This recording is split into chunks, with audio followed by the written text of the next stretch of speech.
श्रीमान् वेङ्कटनाथार्य कवितार्किककेसरी वेदान्ताचार्यवर्यो मे सन्निधत्तां सदा हृदि। अत 11 सर्गः। तदद्भुतं क्रीडितकं क्रमेण श्रुत्वा हरेरप्रतिमानशक्तेः महाबलान् कंसवदादिजन्मा मन्युः प्रपेदे मगधेन्द्रमुख्यान्।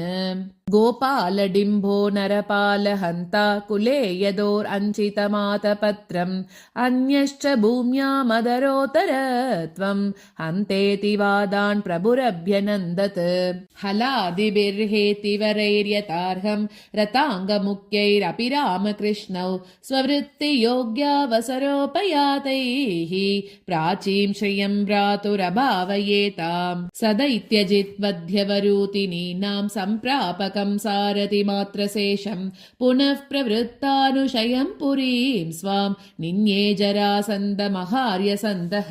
समाहृतैः सैन्यमहासमुद्रैः आयातमष्टादश साम्परायान् देहावशेषं प्रजिगाय दीनं देहेन भीमेन विभेतुमिच्छन्। स्वदत्तशक्त्या मुचुकुन्ददृष्ट्या भस्मावशेषो भविता धृतं यः कलेरिवात्मानमनन्तदोषं यं कालपूर्वं यवनं प्रचक्युः। बलस्य च स्वस्य च बाहुभूम्ना यदा हृतं लेच मृगादिपानां सहस्रकोटिगुणितं सहस्रं पञ्चद्वमायास्यति पञ्चसङ्ख्यं। तदागमे यादवपुङ्गवानां विप्रावमानोपनतं विषादं निवारयामास न वासुदेवः प्रख्यापयन् भ्राममृषेः प्रभावम्। निसर्गनिध्येय परावरः सह सम्मन्त्र्य सार्धं यदुवंशवृद्धैः विहातुमिच्छन् मधुरां शुभं युः सङ्कल्पयामास पुरीं तदन्याम्। स्वयं प्रवृत्तैरपि वृष्णिवीरैः त्रातुं क्षमां त्रासित दैत्यलोकः अनन्यसाधारणशक्तिरन्यां सङ्कल्पयामास पुरीमपूर्वाम्। दहौ दरिद्रीमिव जामदग्न्यः कौलीमयोध्यामिव कोसलेन्द्रः अचिन्त्य वृत्तिर्मधुरामनिन्द्यां तज्जन्म जातो महिमातु नैनाम्। परित्यजन्नप्यभिमद्यतिश्चन् व्याप्तः शुभं व्यक्तिपदं तदग्र्यम् अनन्यबाजामभजत्स देवः तस्मिन् सतां प्रागिव सन्निधानम्। अहं स पद्मामिव वाहिनीं तां वीतेन्दुतारामिव वासतेयीं समाप्तकार्यामिव सत्रशालां शून्यां पुरीं प्रेक्ष्य जगाम शौरिः। चित्रावशेषद्विरताश्वयोधा शुकादिसम्भाषणशेषसूक्ता मणिप्रभाशेषितदीपिका सा नाम्नैव माधुर्यवती तदासीत्। प्राचीमनादृत्य निवासभूमिं प्रत्यङ्मुखीं पद्धतिमाददान स्थिरं पदं प्राप्तुमियेष सेना सत्त्वादिकादीरिव सात्वतानाम्। उत्सारयन् धूलिमिवाग्रयायि विनिर्दिशन् वासमिवादिदूरात् प्रद्युद्गमाय त्वरयन्निवाब्धिं मरुद्भवौ मन्दविदूतकेतुः। प्रभूत भीमोन्नतनागनक्रा पारिप्लवैरूर्मिमती दुरङ्कैः अपूर्ववारां निधिमाव्रजन्ति स्वयं तथा शौरिचमूरभूत्सा।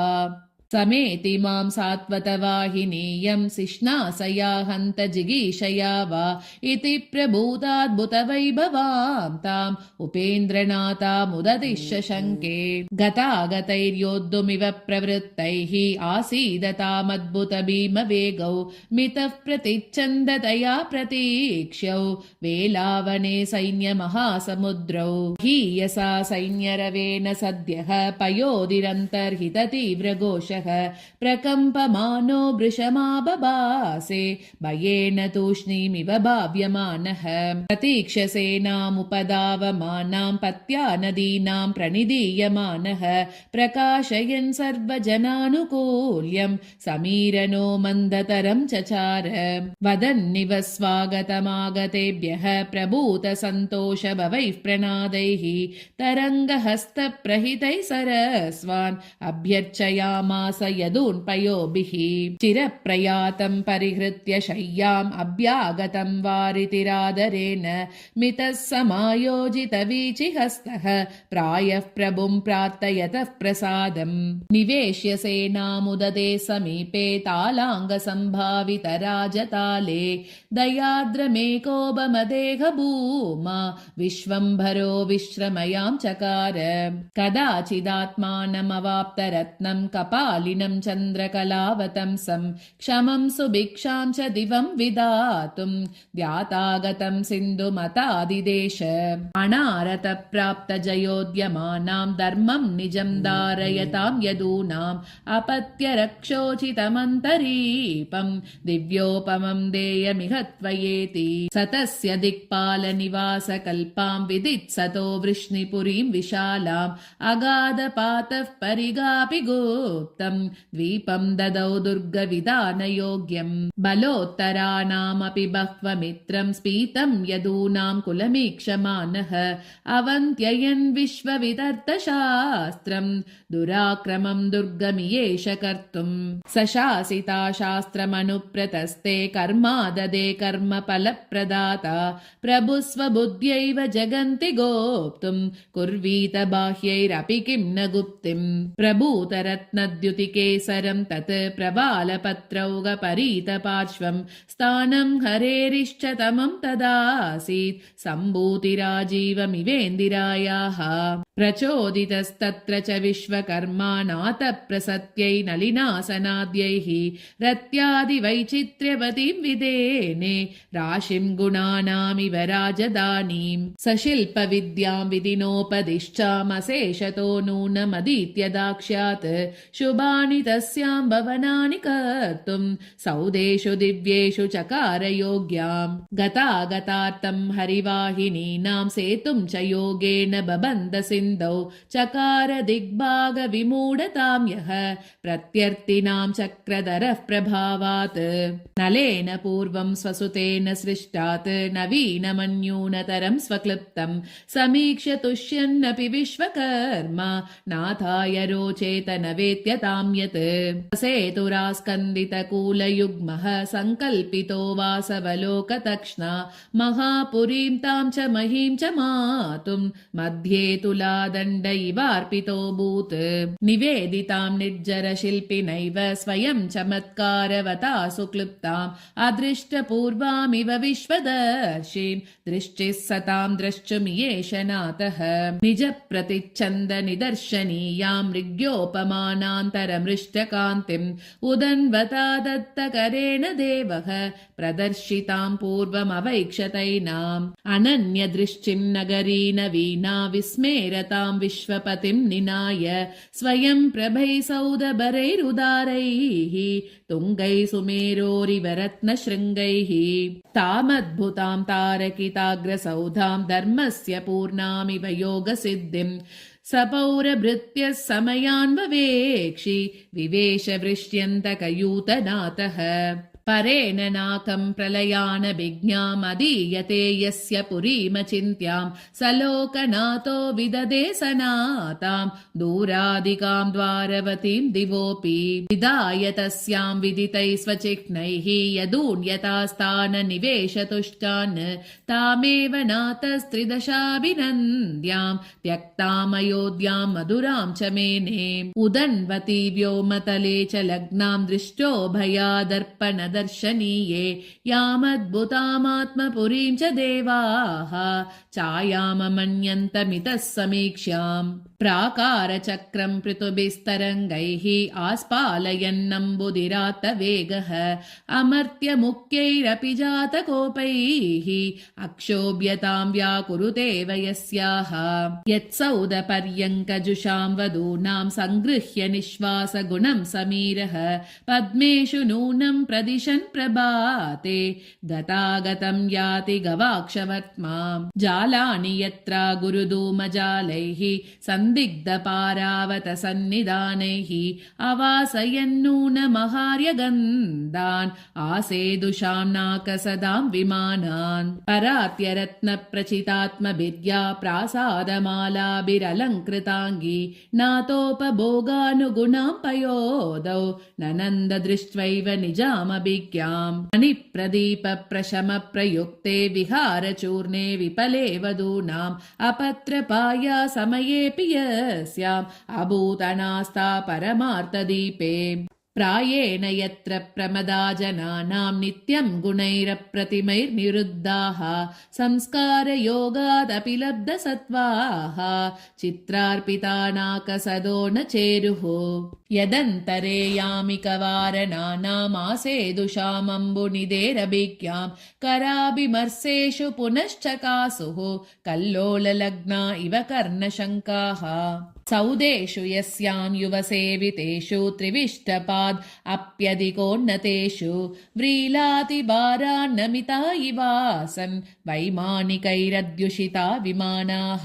न षड्भिरासन् व्यसनानि पुंसां यद्वासिनामीतिभिरूर्मिभिर्वा अयोगयत्नेन विनैव चान्ते जज्ञे जगद्धातरि बुद्धिरेका अदेशकालप्रविभागभाजा भूम्ना जगद्धातुरचिन्त्य भूम्नः यस्यां विहारो पवनान्यभूवन् समाधियोग्यानि तपोवनानि अनंहसामद्वरदीक्षितानाम् आह्वानतः प्रागभिसन्निधानात् अभुङ्क्तकृत्स्नानि हवींषि नित्यं यत्र स्वयं यज्ञतनुः स देवः रतिप्रसूता इव राजकन्या रसोदधेरूर्मिपदं भजन्त्यः विरक्तभाव्यं तमवाप्य यस्यां रागोपपन्ना रमयां बभूवुः प्रवालचित्रीकृतजालकश्रीः लालावृता संवृतपत्रजाला परिष्कृता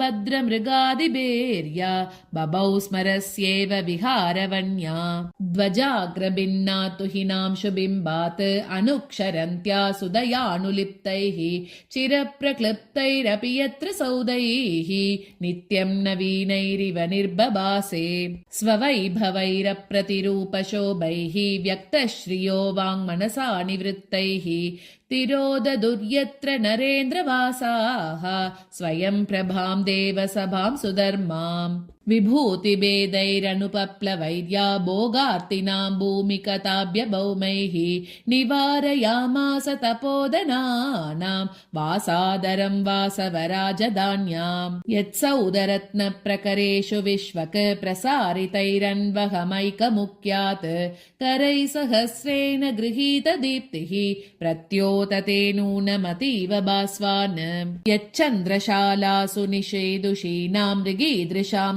हारमणिप्रकाशैः तिरस्क्रियां प्राप्य विलज्जमानाः तारागणानूनमदश्चरन्ति गृहेषु यस्यां मणिभिद्दिभागे प्रतिक्षणं दृश्च मुखेन्दुबिम्बः वधूजनः केवलमग्रहस्तैः आदत्तमङ्गल्यतयात्मदर्शम् अनन्तचित्रप्रतिमाभिरामैः अजस्रमाक्रान्तदिशावकाशैः अभावयद्गोपुरवैभवैर्या विश्वप्रसूतेरिव वैश्वरूप्यम् सरोभिरुल्लासितपुष्करश्रीः सङ्गोजितैः सङ्गमितप्रयागा प्रभासिता रत्नगणांशुभिर्या धर्माश्रयाणामिव संसदासीत् हसद्भिरुच्चैश्रवसंहयाग्र्यैः ऐरावतं दन्तिवरैश्च दृप्तैः नरोत्तमैर्नाकसदश्च याभूत् शुभ्रूभिरप्यप्सरसस्वयं द्यौः वप्रेषु यस्या स्फटिकप्रदेशान् द्वारापि मानादृतमापतन्तः अवापुरागन्तु जना सलीलैः अन्तस्मितैर्नागरकैर्निरोधम् पयोभिरच्च स्फटिकध्रवापैः दवीयसां दर्शनमाददानैः सुधाधिकस्वादुरसैरविन्दन् स्वान्तोपमां यत्र सतां सरस्यः यामेकचित्तः प्रसमीक्ष्य तुष्यन् यादो नितेराहितदिश्चिदृद्धिम् लज्जामयासीदिव विश्वकर्मा लङ्कादिनिर्माणकथाप्रसङ्गे समग्ररत्नौघशुभाकृतिं यां सनायकां मध्यजुषाद्रिताम्ना हृद्यामजस्रं हृदयेन भूषां रत्नाकरो नूनमदत्तरं याम् अभिन्नसत्त्वान्नभसः परस्मात् क्षीरोदतेरंशुमतश्च बिम्बात् रमासकस्य प्रणिधानभाजां या भूत्प्रियं व्यक्तिपदं पृथिव्याम् यत्सौदभाजो निशिसुन्दरीनां मुखेन्दुभिश्चूषितकान्तिमिन्दुं सद्यस्वनिष्यन्दसुधा प्रवाहैः आप्याययामासुरिवेन्दुकान्ताः उद्वेलचञ्चत्तुरगोर्मिमालाम् उद्घोषितामुत्सवतूर्यघोषैः प्रभूतरत्नौघनिधिं पयोधिः यामद्भुतां याचतमन्वकार्षीत् यद्वप्रशैलेषु दिवापि सिन्धोः आस्फालनादुत्पतितैः पृषद्भिः उत्क्षिप्तमुक्ताफलदर्शनीयैः आलक्ष्यतारौगमभूद्विहाय कलत्रपुत्रादिजुषामजस्रं दीर्घायुषां यत्र सतां जनानां धर्मैकभाजामितरे पुमर्ताः प्रायस्वयं सन्निधतु स्वभूत्यै प्रराजसा रामजनार्दनाभ्यां प्राप्तप्रकाशापि यदुप्रवीरैः सत्येव तारानिकरे त्रिलोकी चक्षुष्मती चन्द्रदिवाकराभ्यां प्रपुना सहस्रवदनेन वर्ण्यतां द्विगुणैरमुष्य नयनैरवेक्ष्यतां श्रुतिभिश्च तस्य बहुधा निशम्यताम् अधिकां ततः श्रियमवाप सा पुरी स्वयमजनिकिमत्र श्वेतमेवान्तरीपं परिणतमुत किञ्चित् भागधेयं पृथिव्याः वरुणनगरमन्यद्वारिधेरुत्थितं वा किमिदमिति पुरं तत् कीर्तयन्ति स्म पौराः रामप्रष्टैरधिवसति सा राजधानी जगाहे लोकाधीशे सह बहुमतैर्लोकपालैरिवान्यैः आश्चर्याणां प्रकृतिरियमिति अद्भुतावेशयोग्याम् अप्रत्यूहामणितरतुलारोहिणीयामभिज्ञाम् तन्मध्ये विरचितशिल्पमेरुकल्पं वैचित्र्यातपहृतवैजयन्तगर्वं प्रस्पष्टं निजमिव पारमेशमूर्व्यां प्रासादं प्रभुरधिवासयाञ्चकार रामः पुनर्व्रजमुपेत्य विहारभेदैः आश्वासयन् सहचरैः सुहृदश्च सर्वान् विश्राणितां दुहितरं वरुणेन विन्दन् सीरावकृश्च यमुना स्नपितो विजह्रे प्रत्यञ्चमपदिम् अवधूतवदोति दूरं दग्धुश्च कूलमिव दक्षिणमस्त्रभूम्ना आकर्षतश्च सरितं सवितृप्रसूतां रामस्य तस्य शुशुभे रसिकस्य लीला पद्मयो निवशनादुपनीतां प्राक्तनीं प्रियतमामिव कान्तिं रेवतस्य तनयामनुरूपां रेवतीं च परिणीय सरेमे इति श्रीकवितार्किकसिंहस्य सर्वतन्त्रस्वतन्त्रस्य श्रीमद्वेङ्कटनाथस्य वेदान्ताचार्यस्य कृतिषु यादवाभ्युदये महाकाव्ये द्वारकाधिष्ठानं नाम 11 सर्गः। कवितार्किकसिंहाय कल्याणगुणशालिने श्रीमते वेङ्कटेशाय वेदान्तगुरवे नमः। श्रीमते निगमान्तमहादेशिकाय नमः।